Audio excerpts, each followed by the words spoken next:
Warning, the following video has flashing lights and also includes content that may be deemed inappropriate for some viewers. Viewer discretion is advised.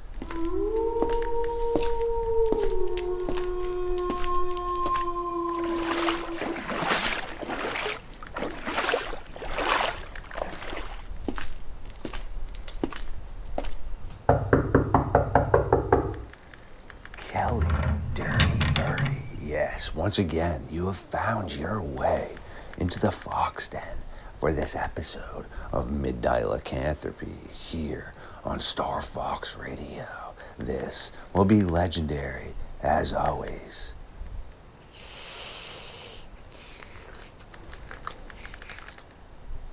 Well, that was absolutely delicious. And even though I am still a tad under the weather, well, we do have something to attend to. Stood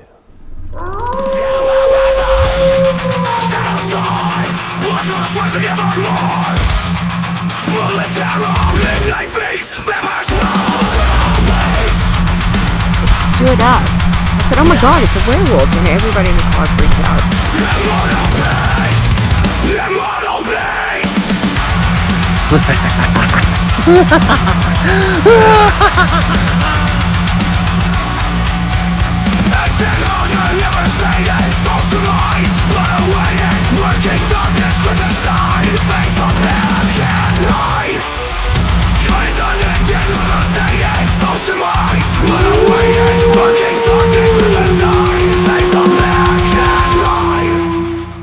My creatures of the night, yes, once again, it is Midnight Lycanthropy time here on StarFox Radio.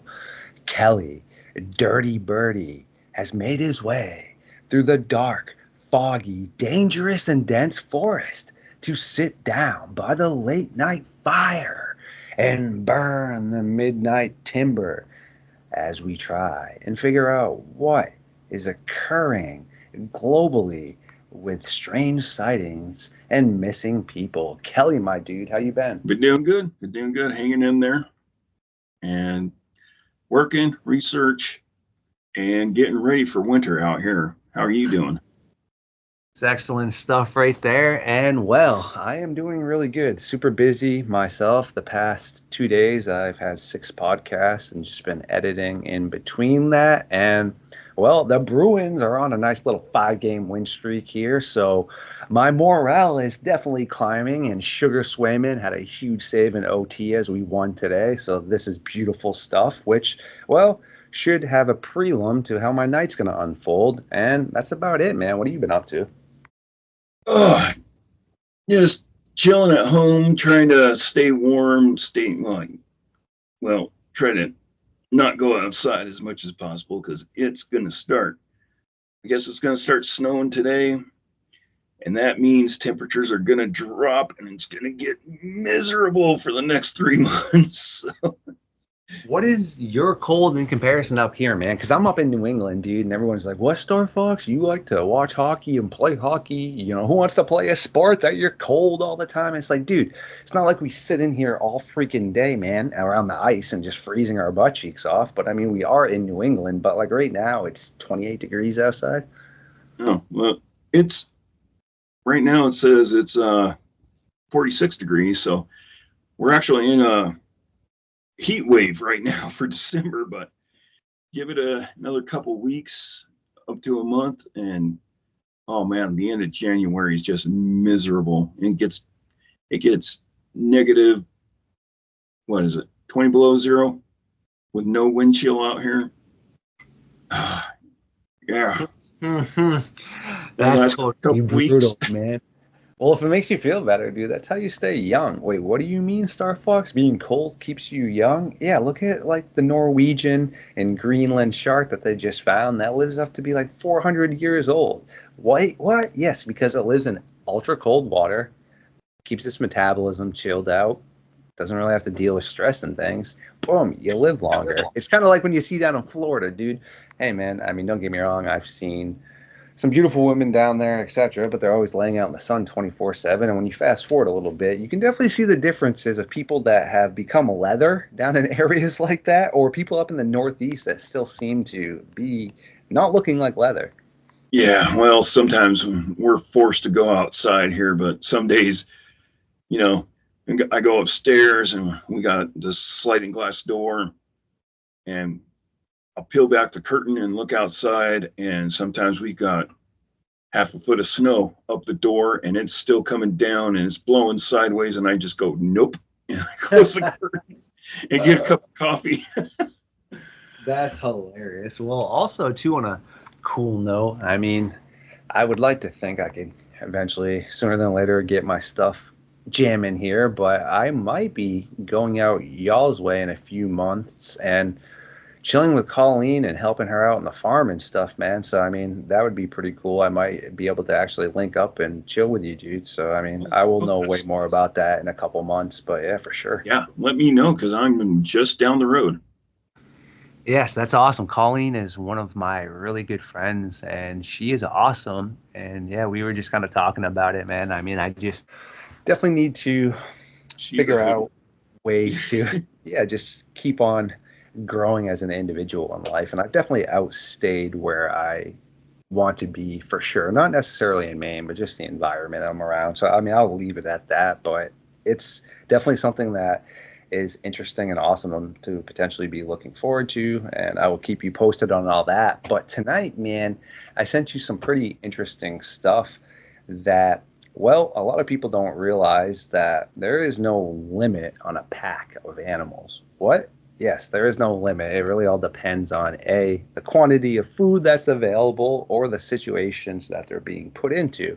Meaning, well, a wolf pack can be anywhere from 12 to, in this case, 400. And spotted hyenas, for example, again, can be anywhere from 6, 8, 10, 12, 20 to 130 plus.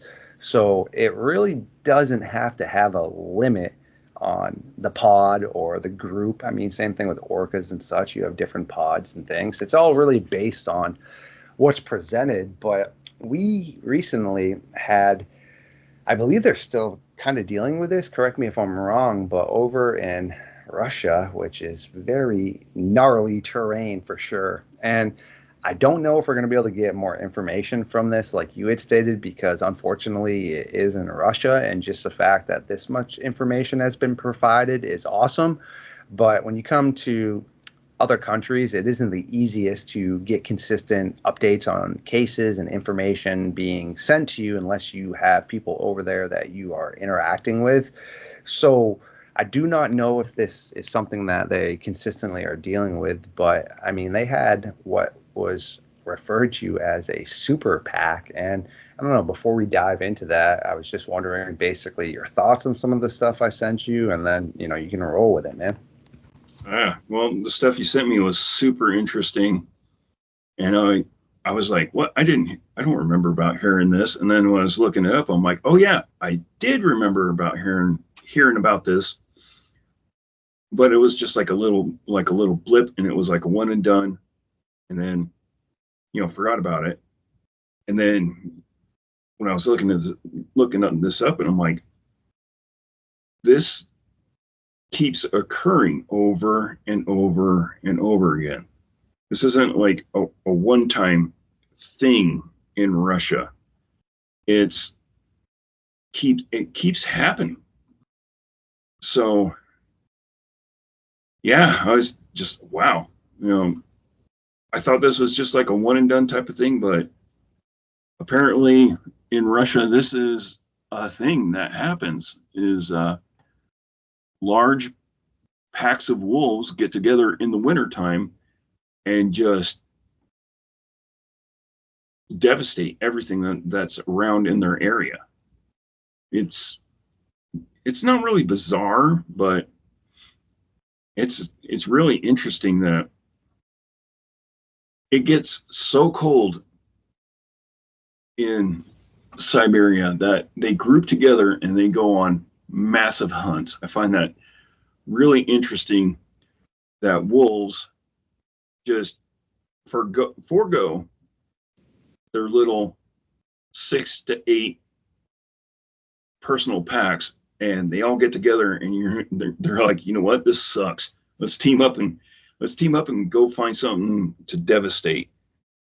Yeah, some pretty interesting stuff, man, for sure, because you made very interesting points about why didn't they attack each other or cannibalize each other? Instead, they teamed up, which, I mean, isn't really that far-fetched to think. And some cool stuff, too, is just recently the United States released 14 Canadian wolves back into America, and they were able to, by doing that, save $94 billion, man.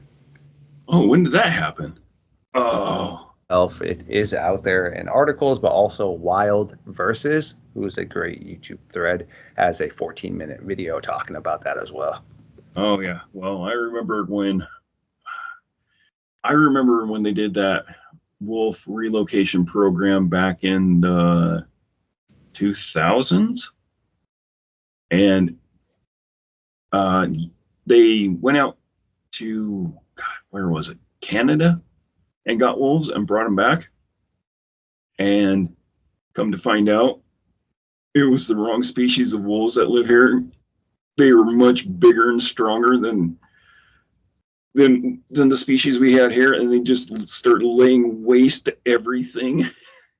Sorry, I don't mean to laugh. I'm just like, who was in charge of this? Who was the biologist in charge that didn't know the different species, that they get bigger the further you go up north? Yeah, or in colder areas usually, man, it's because they have to be able to survive more. And one of my friends up in Canada was telling me that up there, the wolves that he's seen and that they know about love to consume domesticated dogs, canine-based animals, so coyotes, foxes, all these things. But yeah, down here, they started to breed with them, and there's been packs of coyotes and wolves together. So it's just really interesting to see the difference in behaviors, because up there they were looked upon as a food source, but then down here they're looked upon as teammates, apparently. Yeah, there's a thing called Godwin's Law, which is the further north you get and the thinner the air gets, the bigger the animals, because they need bigger lungs to take in more air to get into their bloodstream to keep them alive. So yeah, that's a thing. So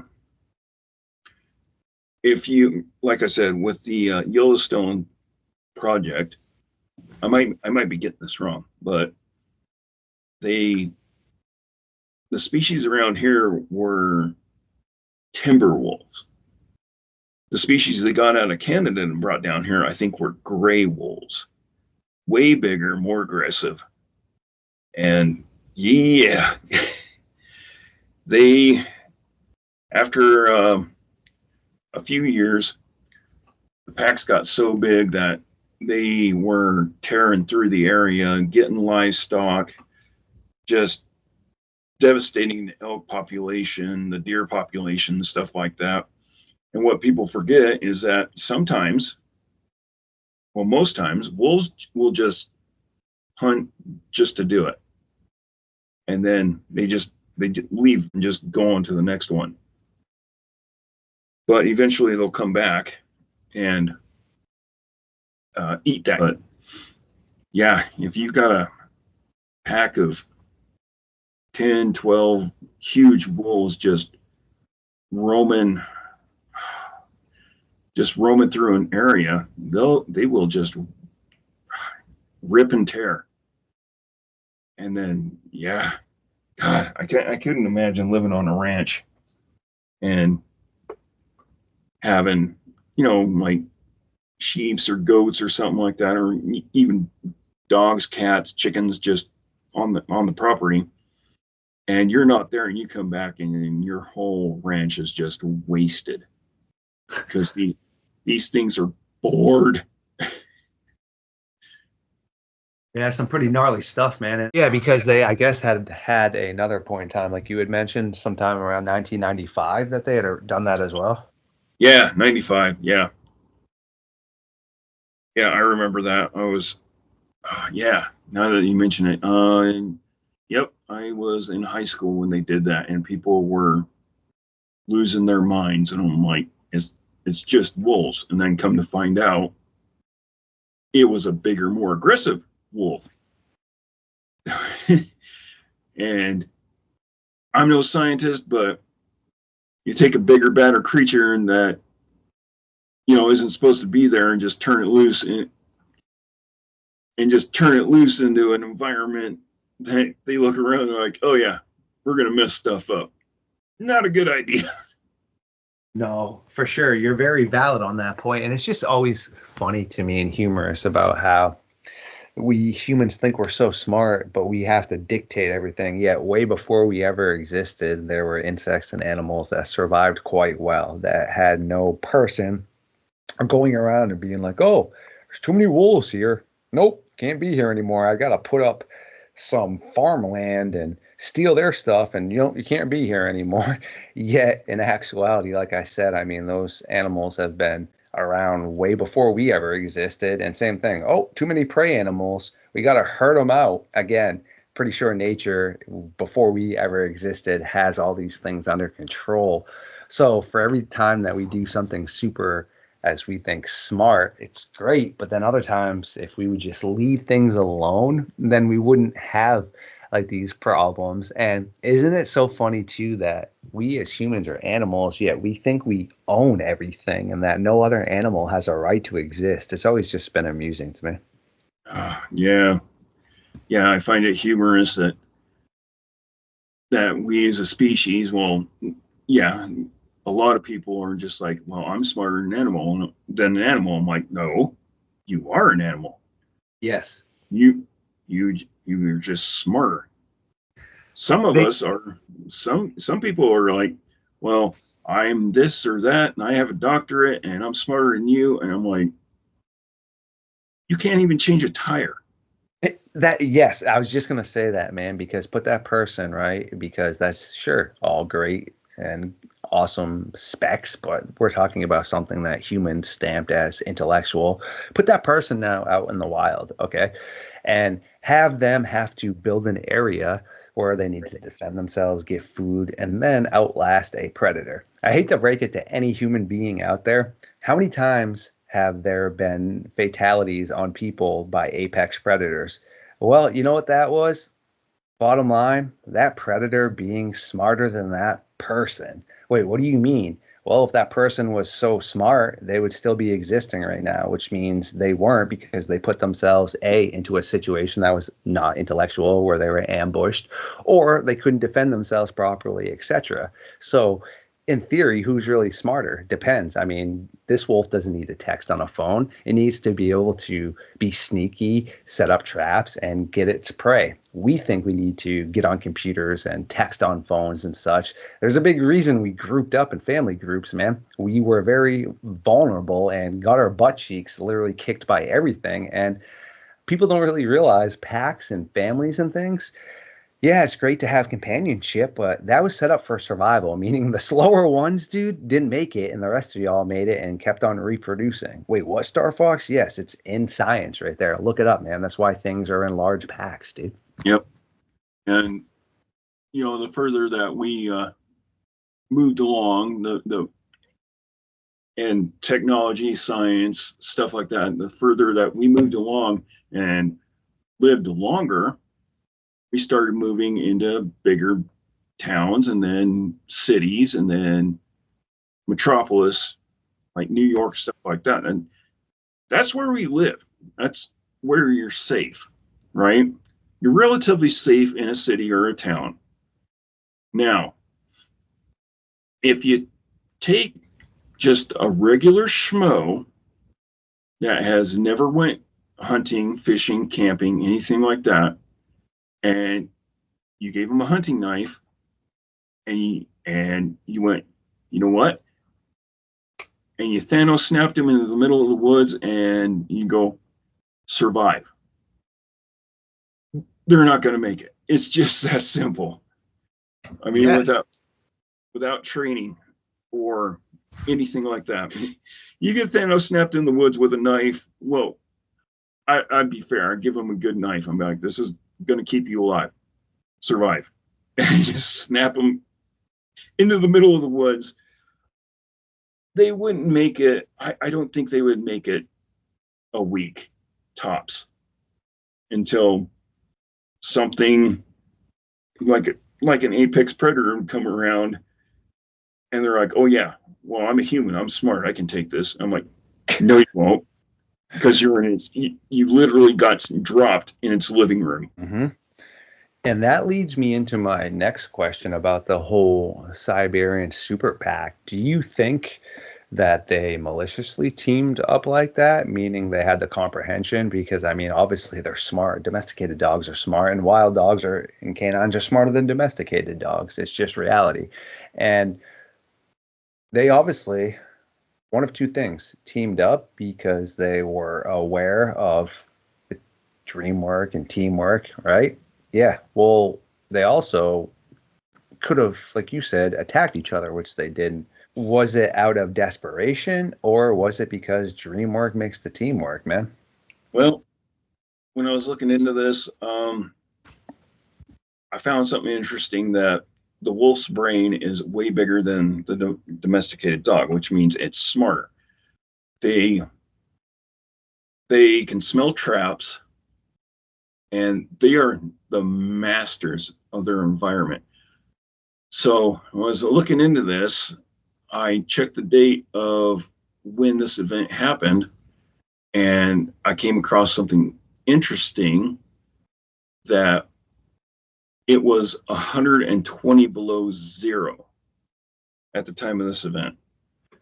So that got me to thinking that since these their brains are so big, that maybe at a certain temperature drop, they're just like, you know what, if we don't work together. And I was looking through it, and their usual prey animal, which is rabbits, they all during this event. So I'm thinking it was a very quick cold snap that rolled through, like a week-long one. We get a week-long cold snap here towards the end in January. It's usually a week or two. Nasty, nasty stuff. But 120 below zero cold snap rolls in.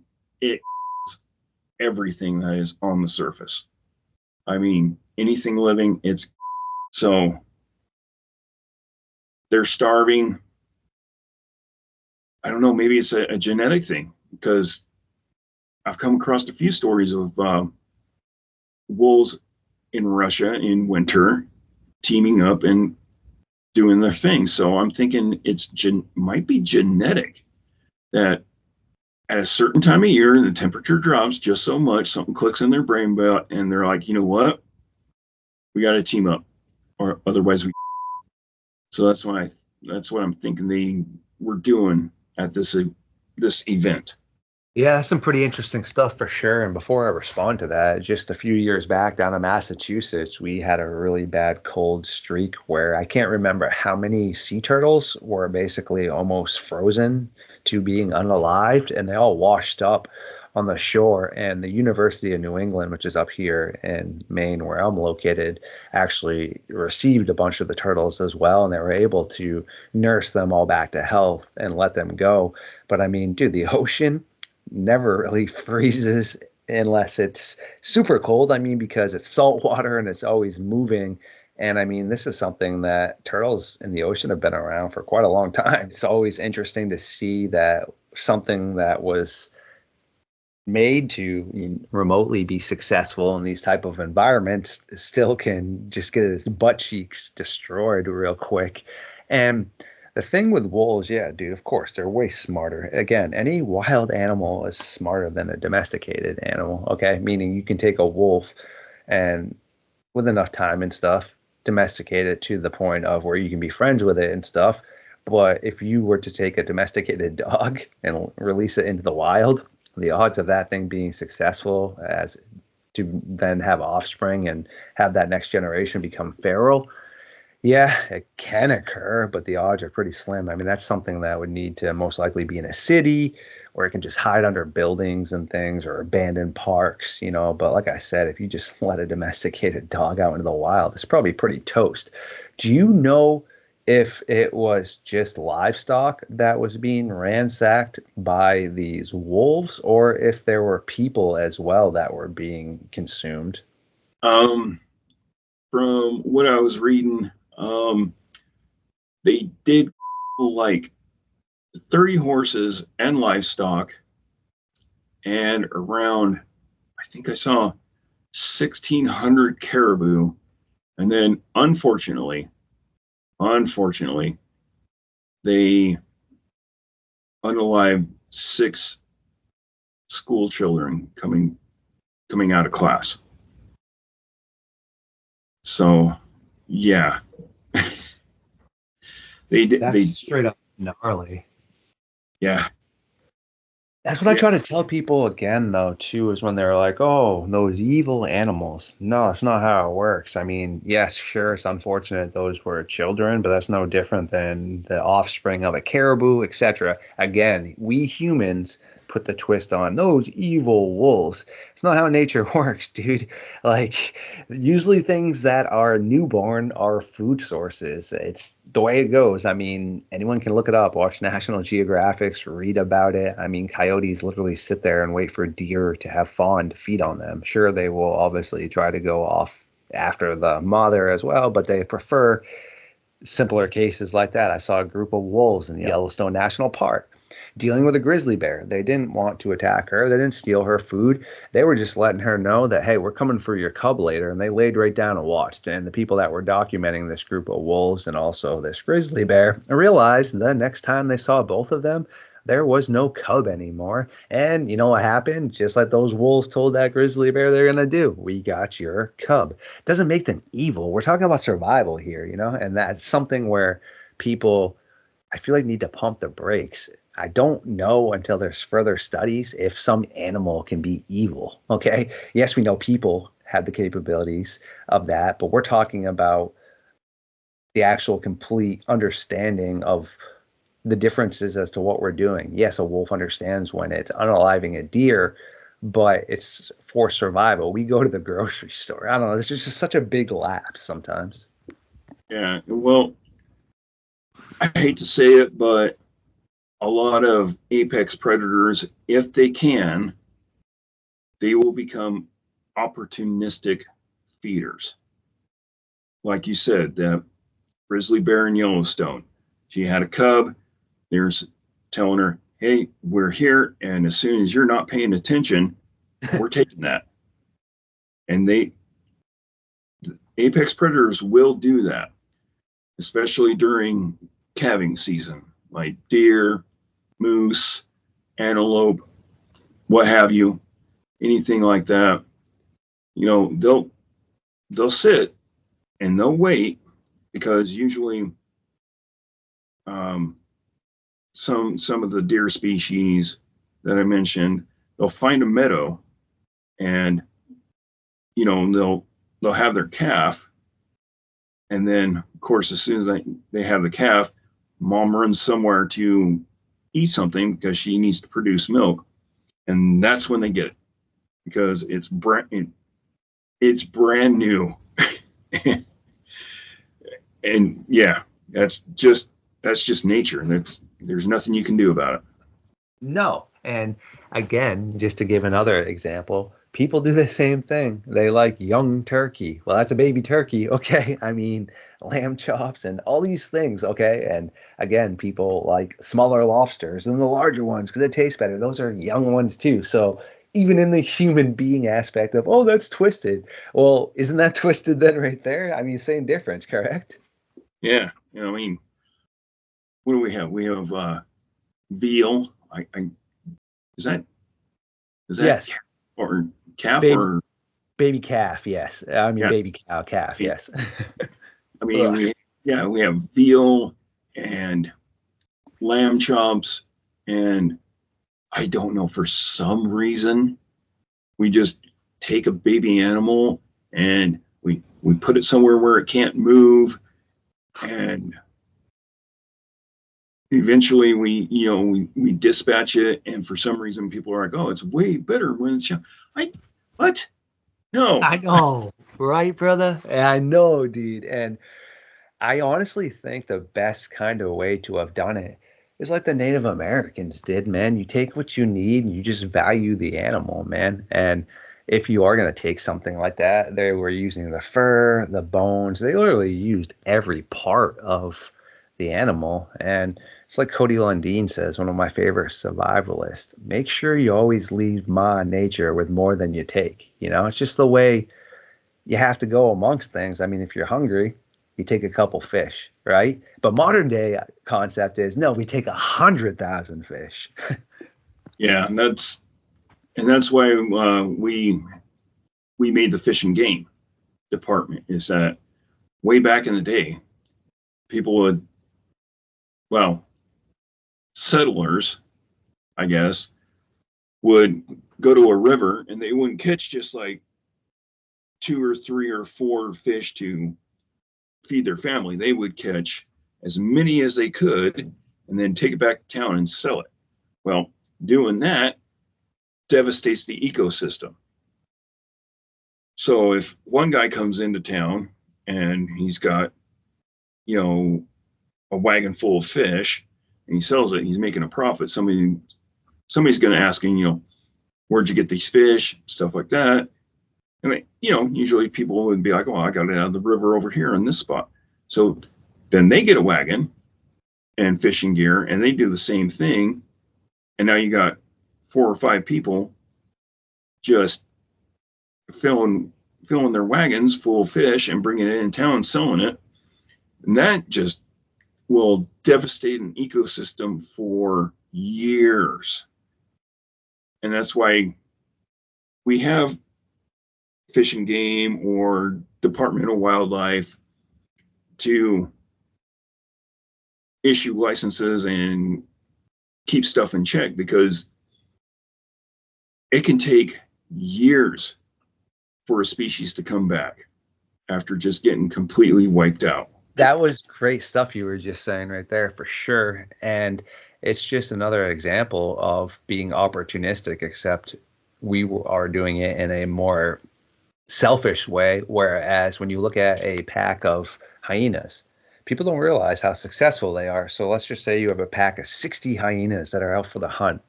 They have a 90% success ratio. That means during that hunt, they're probably getting 6, 7, give or take, prey items that they're able to now feed on, because you're in a pack.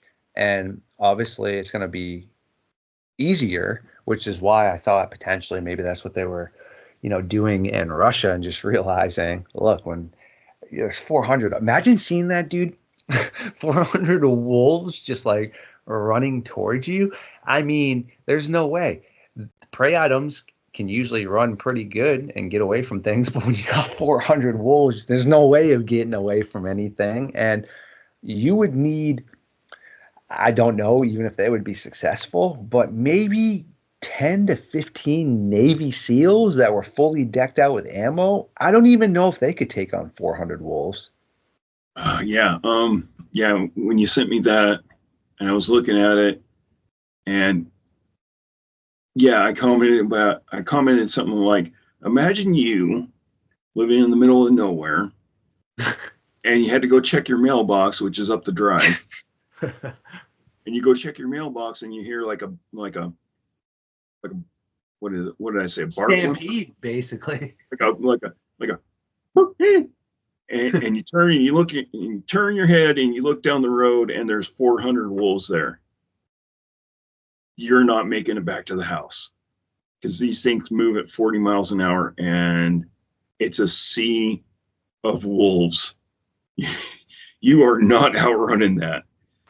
But I was looking through this. I watched a couple videos on this, and after this event happened, the townsfolk the townsfolk themselves got armed up, but they also did hire a bunch of other hunters from surrounding areas, and they went out and found this pack of wolves.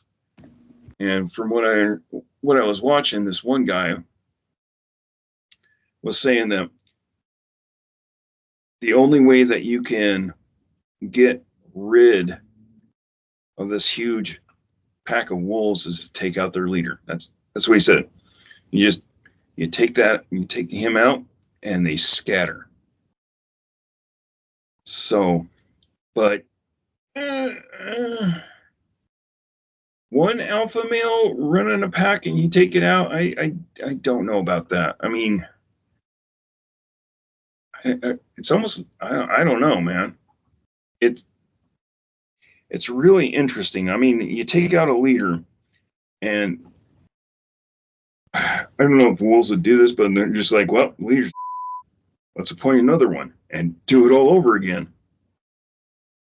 Well stated right there, man. And as we do start to wrap this up, I think potentially they probably have a setup kind of. I don't know if anyone's ever watched Gangland out there. I can't believe I'm ever going to give any sort of critique to some scummers like that. But they always have multiple heads to the snake is the reason I'm saying that. And when you take down one leader, there's already somebody right up next. So I'm wondering, same thing with that. You might have had the alpha, but then each faction that joined probably had their own alpha too. So meaning you might be the one big 400 pack, but you might have maybe 10 or 15 different alphas in there, kind of. Yeah. It would be like you take out the president, and then you might have like 6 other vice presidents, and they're just like, yeah, put that guy in. And then it starts all over again. And the reason I say that is you see that a ton, unfortunately, in like cartels and things, man. Every time they think that they get somebody super high up, there's already somebody right next in line to then pick up on that, and was probably almost at the same power level at that point in time. I mean, it's almost like doppelgabbing. Is that what that's called?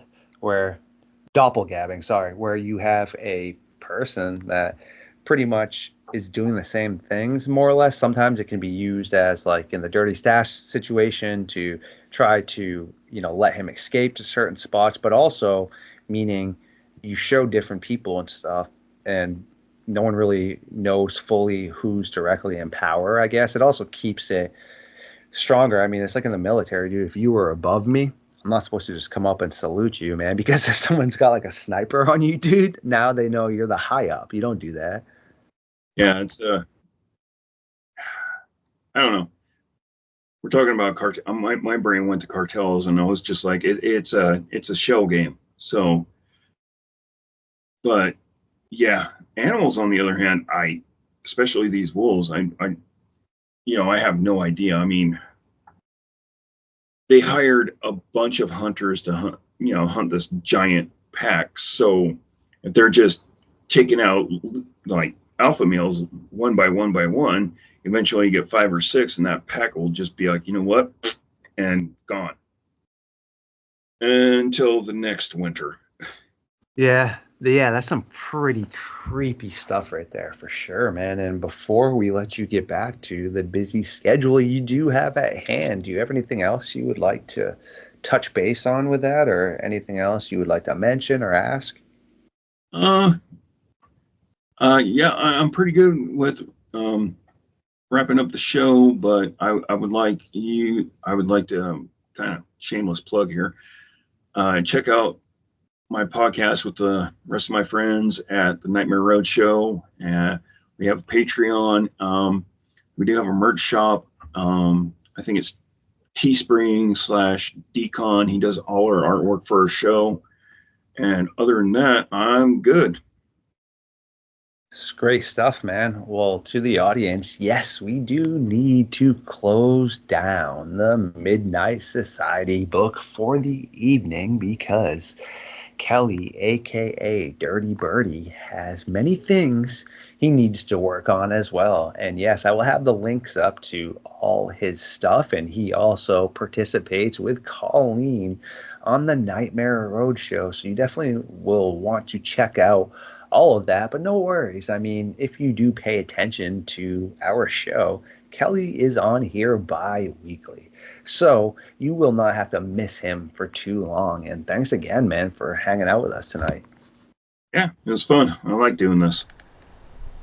If you did make it this far tonight, you truly are legends, and I adore and appreciate every single one of you. Please like, comment, share, and subscribe. Feed the algorithm, and I'll see you very soon.